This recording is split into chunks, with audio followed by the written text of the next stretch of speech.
Protests are erupting in major cities across America, and what started as immigration demonstrations is turning into something much bigger and more dangerous. But if you think this is just about immigration policy, you're completely missing what's really happening. Here is why it matters. 3 weeks ago, these were small, local protests.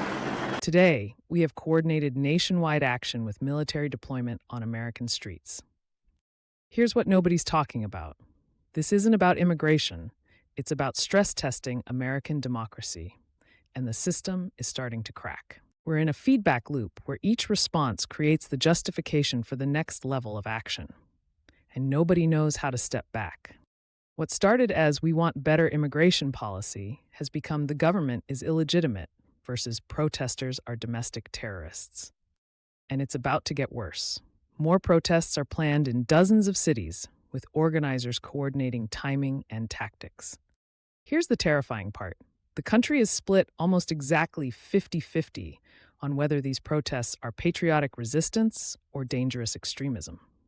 When half the country sees heroes and the other half sees villains looking at the same footage, you don't have political disagreement.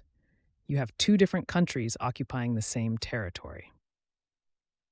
The immediate cost is obvious. Cities losing millions in economic activity, businesses closing, communities paralyzed. But the real cost is social trust. Neighbors stop talking to neighbors. Families split apart. Communities fracture along political lines. Social media amplifies the extremes, rewards the most outrageous takes, and punishes anyone trying to find middle ground. We're at a fork in the road. Either we figure out how to disagree without destroying each other, or we find out what comes after democracy. These ongoing protests aren't just about immigration, they're a preview of how America will handle every major disagreement going forward. The question isn't whether you support immigration enforcement or oppose it. The question is whether you want to live in a country where political disagreements are settled through democratic processes or through whoever can mobilize the biggest crowd. Because once that line gets crossed, once we normalize political violence and military responses to civilian protests, there's no going back. So the real question is, are we watching the birth of a new kind of American politics, or are we watching American democracy tear itself apart?